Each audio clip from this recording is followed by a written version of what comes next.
사실 우리 같은 존재는 애초에 이 세상에 있어서는 안 되는 겁니다. 우리뿐만이 아니라 이 세계 자체도, 아니 이 우주 전체도 말이에요. 여러분 안녕하세요. 이건 단순한 상상이 아니라 현대 물리학이 분명하게 그렇게 말하고 있는 사실입니다. 표준 이론에 따르면 빅뱅 직후의 아주 짧은 순간 동안 순수한 에너지로부터 처음의 물질들이 만들어졌죠. 바로 전자, 양성자, 중성자 같은 입자들이요. 그리고 동시에 그 입자들의 거울 같은 존재, 쌍둥이라고도 할 수 있는 반입자들도 함께 태어났습니다. 이게 어떻게 되는지는 물리 공부 조금만 해본 사람이라면 누구나 알고 있죠. 입자와 그 반입자가 서로 충돌하면 둘 다 순식간에 사라지면서 아주 강력한 감마선, 다시 말해 사람의 눈에는 보이지 않는 고에너지 빛을 방출합니다.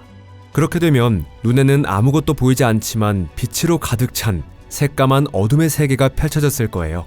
만약 우주가 완벽한 대칭 상태를 유지했다면 지금 우리 주변에 있는 별도, 행성도, 인간도 존재하지 않았을 거고 대신 차갑고 적막한 방사선의 바다만 끝없이 퍼져 있었을 겁니다. 물질은 단 하나도 존재하지 않았을 테고 생명도 어떤 것도 없었을 거예요. 그야말로 아무것도 존재하지 않는 세계였겠죠. 하지만 여기는 토픽입니다. 그리고 저희는 계속 이어갑니다.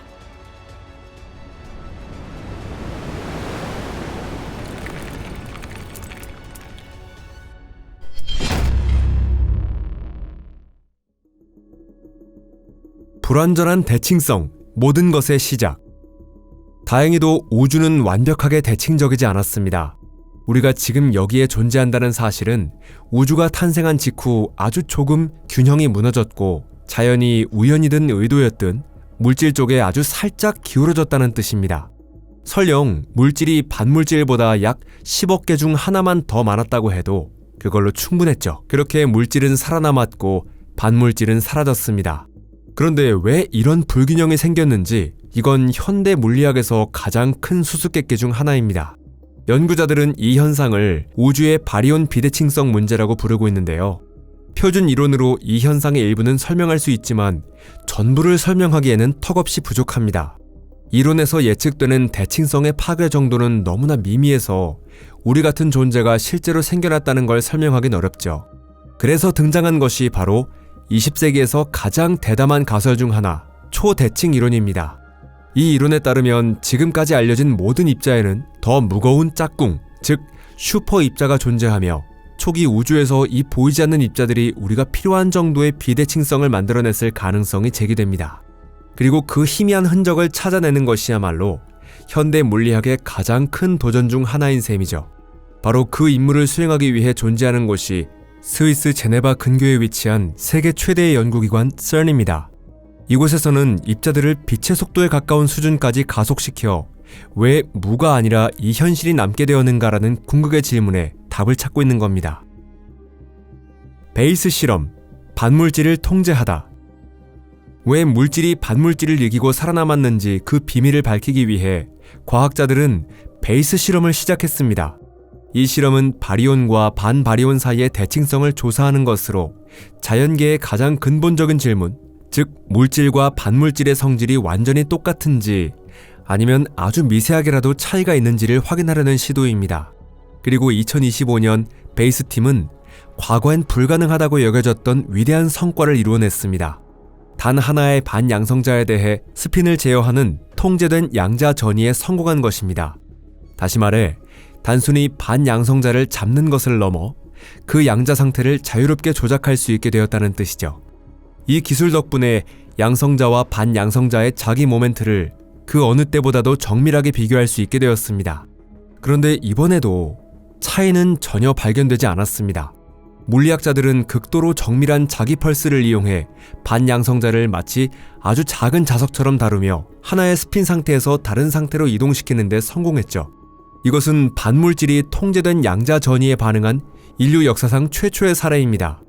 지금까지는 질량, 전하, 자기 모멘트와 같은 정적인 특성만 비교할 수 있었죠.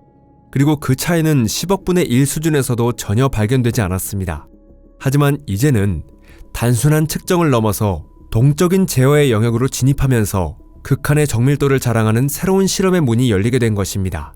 만약 이러한 전이 과정 중 어디에서든 반양성자가 양성자와 미세하게라도 다른 움직임을 보인다면 그것은 곧 우주의 대칭성에 결함이 있다는 증거가 됩니다. 그리고 아마도 그 아주 작은 결함이야말로 한때 물질이 살아남을 수 있게 했고 결국 우리라는 존재를 가능하게 만든 요인이었을지도 모릅니다. 물질과 반물질이 서로 다른 법칙으로 움직일 때, 그렇다면 도대체 왜 물질이 반물질보다 우위를 점한 걸까요? 그 답은 우리 세계를 구성하는 좀 더 복잡한 입자들, 그러니까 양성자나 중성자처럼 바리온이라 불리는 입자들의 행동에 숨어있는 것으로 보입니다. 이 미스터리에 도전하고 있는 것이 CERN을 대표하는 실험 중 하나인 LHCb입니다. 정식 명칭은 대형 강입자 충돌기 뷰티 실험이죠. 이 이름은 6가지 기본 입자 중 하나인 뷰티 쿼크, B쿼크에서 따온 것인데요. 이 실험에서는 충돌기 내부에서 생성된 무거운 입자들의 붕괴 과정을 관찰하면서 자연계의 기본적인 대칭성이 어떻게 깨지는지를 연구하고 있습니다. 실제로 2017년 LHCb 연구팀은 무거운 바리온인 람다 B0의 붕괴에서 CP 대칭성의 깨짐을 처음으로 관측하는 데 성공했습니다. 참고로 CP 대칭성의 깨짐 자체는 1964년에 중성 카온의 붕괴에서 처음 확인되었고 그 후 비중간자에서도 관측된 바 있습니다. 그런데 2017년의 발견이 획기적이었던 이유는 그 현상이 불안정한 소립자가 아니라 실제 물질의 구성 요소인 바리온에서 처음으로 관측되었다는 점 때문입니다. 그리고 2021년 과학자들은 한 걸음 더 나아가 또 다른 바리온인 크시 B-에서도 동일한 대칭성 붕괴 현상을 확인했습니다. 여러 종류의 바리온에서 같은 현상이 나타났다는 건 이것이 단순한 우연이 아니라 우주 전반에 존재하는 경향성이라는 강력한 증거입니다. 그런데 애초에 CP 대칭성이란 무엇일까요? 그것은 우주를 지배하는 가장 근본적인 법칙 중 하나입니다. 어떤 물리 현상이든 그것을 거울에 비춘 것처럼 반전시키고 여기에 모든 입자의 전하를 반대로 바꾼다면 원래는 물질과 반물질이 완전히 똑같은 행동을 보여야 하죠. 그런데 자연은 어쩐지 아주 살짝 반칙을 하고 있는 듯합니다. LHCb 실험 결과 입자와 반입자가 붕괴할 때 특정한 결과가 나타날 확률에 아주 미세한 차이가 있다는 사실이 밝혀졌는데요. 예를 들면 바리온은 양성자를 포함하는 특정 입자 세트로 붕괴될 확률이 그에 대응하는 반바리온보다 수천분의 1%쯤 더 높다는 거죠. 바로 이 극히 미세한 어긋남이 CP 대칭성의 깨짐입니다. 얼핏 보면 수천분의 1%라는 건 정말 보잘것없는 차이처럼 보일 수 있는데요. 하지만 매초 수조 번씩 이런 붕괴가 일어났던 초기 우주에선 이 작은 차이가 결정적인 역할을 했습니다. 그렇게 조금 남아 살아남은 양성자와 비슷한 과정을 거친 전자가 수십억 년에 걸쳐 결합해 지금 우리가 보는 모든 물질, 별, 행성, 그리고 우리 자신을 이루게 된 것입니다. 하지만 여기서 중요한 점은 지금까지 관측된 이 효과만으로는 아직 부족하다는 겁니다. 실제처럼 10억 개 중 단 하나의 양성자가 남게 하려면 이 효과만으로는 역부족입니다. 이 과정에서 만들어지는 여분의 양성자는 고작 조의 조분의 1, 그러니까 10의 24제곱분의 1 수준에 불과하죠. 물리학자들은 메커니즘은 어느 정도 찾아냈지만 그 영향력은 너무 약하다는 결론을 내렸습니다. 결국 초기 우주에는 지금 우리가 모르는 어떤 입자나 힘이 존재해서 훨씬 더 강력한 대칭성 붕괴를 일으켰을 것이라는 이야기입니다. 그 흔적을 찾아내는 것이야말로 왜 우주가 존재하고 다시 무로 돌아가지 않았는가라는 궁극적인 수수께끼에 다가가는 길입니다. 그리고 이 답에 가까이 다가가기 위해서는 반물질을 단순한 귀중한 시료가 아닌 일상적으로 다룰 수 있는 재료로 바꿔주는 새로운 세대의 실험 장치가 필요합니다. 그리고 그 가능성을 열어준 장치가 바로 CERN이 새롭게 만들어낸 최신 장비 탈맥스입니다. 탈맥스, 미래의 반물질 실험실. 물질이 어떻게 탄생했는지 그 수수께끼에 다가가기 위해 물리학자들에게는 기발한 아이디어뿐 아니라 새로운 실험 장비도 반드시 필요합니다. 그리고 2025년 CERN은 바로 그 목적을 위해 새로운 장치인 탈맥스를 가동시켰습니다. 정식 명칭은 기기 및 반물질 실험용 시험 라인, 영어로는 Test Line for Machine and Antimatter Experiments입니다. 탈맥스는 새로운 연구 플랫폼으로 초저에너지 반양성자 링인 엘레나의 기술을 한층 더 발전시킨 형태인데요. 여기에서는 충돌기에서 생성된 반양성자를 거의 정지 상태에 가까울 정도로 감속시켜 실험 가능한 상태로 만드는 작업이 이루어집니다. 텔맥스는 미래 기술의 테스트베드 역할을 하며 새로운 검출기, 반입자를 잡고 냉각하고 저장하는 방법, 그리고 자력을 극도로 정밀하게 제어하는 시스템 같은 기술들이 이곳에서 시험되고 있습니다. 말 그대로 반물질을 완전히 제어 가능한 상태로 만드는 기술이 이곳에서 물리학자들의 손에 의해 다듬어지고 있는 것이죠. 지금까지 반물질을 다룬 실험은 베이스, 알파, 아사쿠사처럼 각각 개별 프로젝트 단위로 진행되었고 각자 다른 방식으로 사용되었습니다. 텔맥스는 이처럼 다양한 접근 방식을 처음으로 하나의 통합된 연구 기반 위에 모아 국제 공동 연구진이 함께 활용할 수 있는 환경을 마련했습니다. 이제 물리학자들은 반양성자가 생성되는 그 현장에서 직접 자신의 아이디어를 실험해보고 장비와 반물질을 다루는 기술을 실전처럼 연마할 수 있게 된 것입니다. 텔맥스의 목표는 우리가 전기를 너무도 당연하게 다루는 것처럼 반물질도 자연스럽고 자신있게 다룰 수 있게 되는 것입니다. 그리고 어쩌면 지하 깊숙한 이 소박한 시험 라인에서부터 우주의 대칭성에 대한 인류의 이해가 전혀 새로운 단계로 나아가게 될지도 모릅니다. 왜 물질이 승리했는지를 진정으로 이해하기 위해서는 반물질을 자유자재로 다룰 수 있는 능력이 반드시 필요하기 때문입니다. 의미를 만들어낸 필연적인 오차.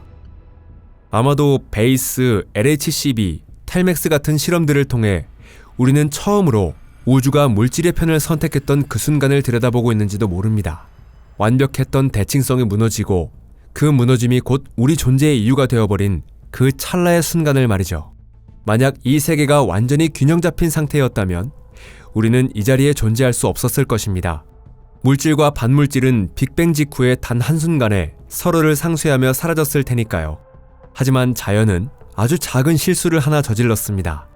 반입자가 10억 개 있다면 그에 딱 하나 많은 물질의 입자, 그리고 바로 이 오차, 이 우주의 불완전한 정의야말로 모든 아름다움과 생명의 근원이 되었던 것이죠. 우리가 반물질을 연구할 때 사실 우리는 단순히 물질의 거울상을 찾고 있는 게 아닙니다. 우리가 진짜로 찾아 헤매는 것은 선택의 순간입니다. 물리법칙이 생명의 존재를 허락했던 그 양자적인 찰나를 말이죠. 그리고 어쩌면 그 선택은 단순한 우연이 아니었는지도 모릅니다. 우주 자체가 언젠가 자신을 이해해줄 누군가의 존재를 필요로 하고 있었던 건 아닐까요? 수십억 년이 흐른 뒤 누군가가 스위스 제네바 지하에 가속기를 만들고 반양성자를 붙잡고 그 안에서 자신의 그림자를 마주하며 깨닫게 되는 겁니다. 이건 단순한 입자가 아니라는 걸. 그것은 곧 생명이란 의도된 오차이며 바로 그 점이 존재라는 것의 의미를 성립시킨다는 증거일지도 모릅니다. 만약 이 오차 속에 어떤 법칙성이 있다면 반물질은 결코 적이 아니라 이 우주에는 완전한 균형 같은 건 존재하지 않는다는 사실을 일깨워주는 존재일지도 모릅니다. 존재하는 건 빛과 어둠이 끝없이 밀고 당기는 충돌, 그리고 그 틈새에서야말로 생명이 탄생하는 것입니다. 오늘 영상이 흥미로우셨다면 좋아요 눌러주시고 친구들에게도 함께 공유해주세요. 시청해주셔서 감사합니다. 그럼 다음에 또 만나요. 안녕히 계세요.